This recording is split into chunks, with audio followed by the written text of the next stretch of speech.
ஒரே அடி மயக்கம் போட்டுடுவேன். பீடாரி மாதிரி ஆயிடுவான்டா அங்கே அடிச்சான்னா. அங்கே அடிச்சிட்டா மூளையும் உடம்பும் ஒன்றா வேலை செய்யாரா, சொன்ன பேச்சு கேட்காது, பக்கவாதம் வந்த மாதிரி ஆயிடுவான், கோமா ஸ்டேஜ் போயிடுவான். தயவு செஞ்சு அந்த இடத்துல அடிக்காத.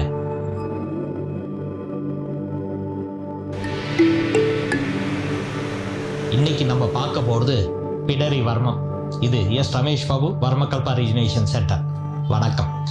பிடரி வர்மம் வேறு பெயர்கள் என்னென்னு பார்த்தீங்கன்னா பிடரி காலம், பிடரி குழி, இன்னும் பல புத்தகங்களில் பல வகையில் இருக்குது. பிடரி வர்மம் அழகான பெயர், பிடரி. ஓகேவா? ஒரு பிடரியை பிடிச்சிக்கிட்டா கண்ட்ரோலுக்கு வந்துடும் சொல்லுவோம் பார்த்தீங்களா. ஒரு பிடரியை பிடிறா சரியாக வந்துடும். ஒரு அனிமலுக்கு வந்துட்டு ஒரு குதிரை கூட பிடரியை பிடிச்சா அது நம்ம கைக்கு வந்துடணும். அந்த கண்ட்ரோல் இருக்கக்கூடிய ஒரு இடம் பிடரி, பிடரி வர்மம். இது பிடரி பகுதியில் உள்ளது. என்னன்னா இந்த எலும்பு போய் சீருங்கொல்லி வர்மத்தில் இருந்துட்டு பார்த்தீங்கன்னா இதான் சீருங்கொல்லி வர்மம்னு பார்த்தோம். அதுல இருந்து 4 விரல் வைக்கல பார்த்தீங்கன்னா இந்த எலும்பு முடியக்கூடிய இடம், அதாவது நம்ம தலை எலும்பு முடியக்கூடிய இடம் அந்த குழி. C7 அப்படியே பார்த்தீங்கன்னா C1 C2 கிட்டத்தட்ட அந்த இடத்துல இருக்கக்கூடிய, அதுக்கு நேர்கோட்டில் இருக்கக்கூடிய இடம் தான் பிடரி வர்மம். ரொம்ப டேஞ்சரஸ் பார்ட், கொஞ்சம் பார்த்து அதை செயல்படுத்தும். சரிங்களா? டேஞ்சரஸ்ன்னு ஏன் வாய் திறந்து சொல்கிறேன்னா நிஜமாவே அதை நிறைய பிரச்சனைகளை உருவாக்கும். அதனால கொஞ்சம் பத்திரமா இருங்க. அழகா தன் குழந்தைகளை இயக்குவதை போல் இயக்குங்க. சரிங்களா? இருப்பிடம் பார்த்தீங்கன்னா பாடல்களில் வர்ம சூத்திரம் 101 எப்படி சொல்லுவேன்னா, தாமப்பா தலைமுடிந்த தளத்தில் தானே சார்பான குழிவதிலே பிடரி வரும். அப்படியே கீழே போனீங்கன்னா ஒரு குழி இருக்கும். அது பெருநரம்புன்னு சொல்லுவோம். அந்த பெருநரம்பு நடுவில் இருக்கக்கூடிய பெருநரம்புக்கு இடையில் இருக்கக்கூடிய அந்த நரம்பு ரெண்டுத்தையும் இப்படி இருக்கணும்னு வச்சுக்கலாம் பின்னாடி. அதை பீன்குழி வர்மத்தின் பக்கங்கள் சொல்லுவோம். அதுல இறங்கும். ஓகேங்களா? அறிந்து கொள்ளே பிடரின்ற காலம் கேளு, அப்பனே பிடரின்ற பெருநரம்பில் பிடரி காலம் வர்ம நிதானம் சொல்லுதுன்னு சொன்னேன். இது மாதிரி ஒவ்வொன்று சொல்லணும். சீருங்கொல்லி வர்மத்திற்கு 4 விரல் கீழே பிடரி வர்மம். பிடரி வர்மம் எங்கன்னா இந்த குழி நேரில் போனீங்கன்னா இங்கே இருக்கும். சரிங்களா? இங்கேருந்து பார்த்தீங்கன்னா கிளிமேகம் வலை முடிந்த வர்மத்திற்கு மேலே இந்த கழுத்துக்கு மேல் பகுதியும் தலையும் சேரக்கூடிய இடம். சரிங்களா? பிடரி வர்மமானது தலை கொண்டை முடிந்த இந்த ஜுட்டு போட்டு முடிகிறோம் இல்லையா, கொண்டை முடியக்கூடிய இடம், முடிய நல்லா முடிக்கக்கூடிய இடத்துல அது இருக்குன்னு சொல்லுவாங்க. ஓகே, முடிந்து கொள்ளும் இடத்தில் பிடரியாகம். இரு பக்கமாக தலை முடிந்த முடியை கொண்டை போட்டு கொண்டால் மட்டுமே இந்த குழியான தளத்தில் மறைத்து கொண்டிருக்கும். அதாவது மறைச்சிக்கும் அந்த இடம், கண்ணுக்கே தெரியாது. அவ்வளோ ஈஸியாக பார்த்தீங்கன்னா அது பக்கத்திலே சுழி இன்னும் சொல்லக்கூடிய சுழியாடி இருக்குது, சுழியாடி அடங்கல் இருக்குது. சுழியாடி அடங்கல் என்ன அர்த்தம்னா எங்கெங்கெல்லாம் இந்த முடி சுழர்ந்து இருக்கிறதோ, நீங்கள் பார்த்தீங்கன்னா இந்த தொப்புளுக்கு கீழே லைட்டாக முடி சுழர்ந்துருக்கும், இங்கே தலையில் ஒரு 3 சுழற்சி இருக்கும், சிலருக்கு 2 சுழற்சி இருக்கும். இது மாதிரி சுழர்ந்த இடம்லாம் சுழற்சி. ஓகேங்களா? சுழியாடின்னு சொல்லக்கூடிய அடங்கல்கள். இதுக்கு பக்கத்தில் ஒரு சுழியாடி அடங்கல் இருக்கும், சின்னதாக ஒன்று இருக்கும். ஓகேங்களா? ஸோ அது முன்னே சொன்ன மாதிரி சீருங்கொல்லி வர்மத்திற்கு 4 விரல் கீழே இருக்கு. சீருங்கொல்லினா கோத்தை தர இடம் சொல்லியிருக்கோம் இல்லைங்களா. கோமாவில் இருக்கிறவங்க கூட எழுப்பிட முடியும். அதுக்கான வீடியோ இங்கே கீழே லிங்க்ல இருக்கும், பார்த்து தெரிஞ்சுக்கோங்க. ஓகேங்களா? இதுக்கு உடற்கூறு சேனலில் பார்த்தீங்கன்னா இது நார்மலாக பார்த்தீங்கன்னா ஒரு ரெஸ்பிரேட்டரி ப்ராப்ளம் தர, மூச்சு திணறல் ஏற்பட்டோடும். இந்த இடத்துல அடிப்பட்டால் பயங்கர மூச்சு திணறல் ஏற்பட்டோடும். ஓகே, இது சரியான இடம் பார்த்தீங்கன்னா மெடுலா ஆப்லங்கேட்டா இருக்கு இல்லைங்களா, பகுதி மையமாக கொண்டு அமைந்திருக்கவேன். Okay, fine.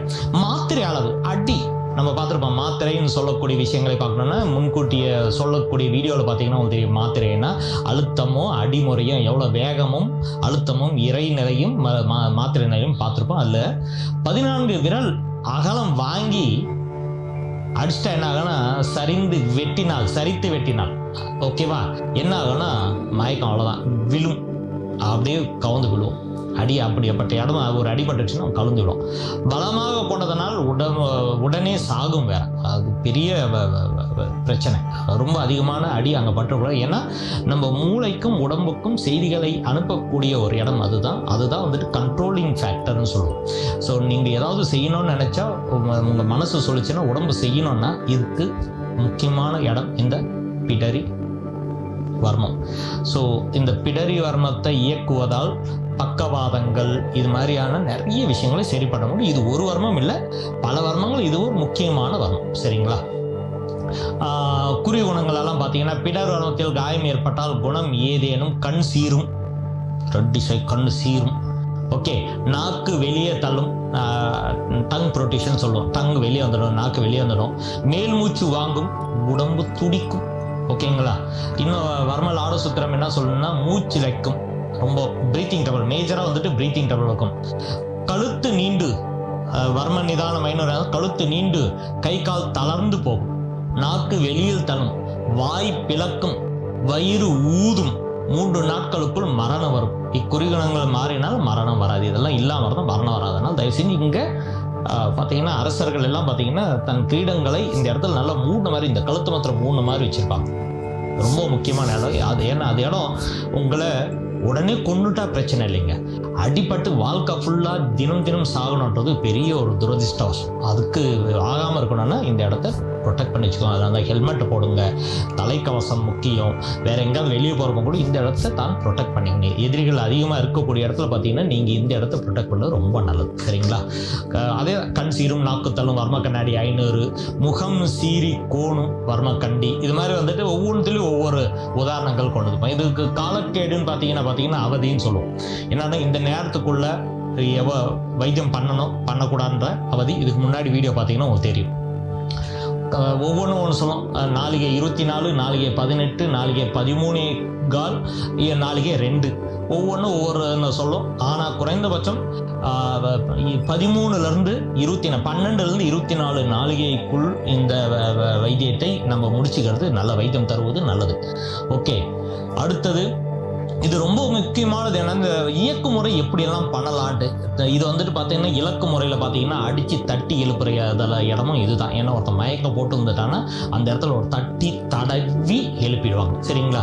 ஆனால் அழகான ஒரு சிறிய இயக்கு முறை என்ன பார்த்தீங்கன்னா இந்த 3 வேட்கள் கொண்டு ஒரு சுழற்சியை தரதான். வல சுழற்சி 3, இட சுழற்சி 3 போட்டு கீழ் நோக்கி தடவிட்டிங்கன்னா போதும். அதாவது ஸ்பைனல் கார்டை நோக்கி கீழ் நோக்கி வலை முடிந்த இல்லைன்னா கிளிமேக வர்மத்தை நோக்கி தள்ளி விட்டுட்டிங்கன்னா, சரிங்களா? நான் இதுக்கு முன்னாடி ஒரு வீடியோ கூட போட்டிருப்பேன். மாலை வந்து நம்மளை மயக்க வைக்கமா, மாலை போட்டால் நம்ம மயங்கிடுவோமான்றதான் ஒரு வீடியோ போட்டிருப்பேன். அதில் சொல்லியிருப்பேன் அந்த வர்மத்தை பற்றி. வலை முடிந்த வர்மம்ன்ற இடத்துல வந்துட்டு அந்த இடத்த நோக்கி தள்ளிட்டிங்கன்னா இது அழகாக வேலை செய்யும். இது வந்துட்டு சிலருக்கு வந்து அல்சைமர்ஸ், நியூரோலஜிக் ப்ராப்ளம் இருக்கிறவங்களுக்கு, அது மாத்திரம் இல்லாமல் தன் உடல் இயக்கங்கள் சரிவர இயங்காதவர்களுக்கு, இல்லாட்டினா கோவம் அதிகமாக இருக்குது, சொன்ன பேச்சு கேட்காதவங்களுக்கு, இது மாதிரி வந்துட்டு பித்தம் அதிகமாக இருக்கிறவங்களுக்கு, இதெல்லாம் இந்த வர்மத்தை மெதுவாக இயக்குனீங்கன்னா ஒரு கொஞ்சம் எண்ணெயை கூட சூடு பண்ணி, நல்லெண்ணெயை சூடு பண்ணி அந்த இடத்துல லைட்டாக தடவி விட்டு, அதாவது தலைக்கு குளியல் செய்கிறப்போ அந்த இடத்த தடவி விட்டுட்டு வாரத்திற்கு 2 முறை தலைக்கு குளியல் செய்வது நல்லது இல்லைங்களா?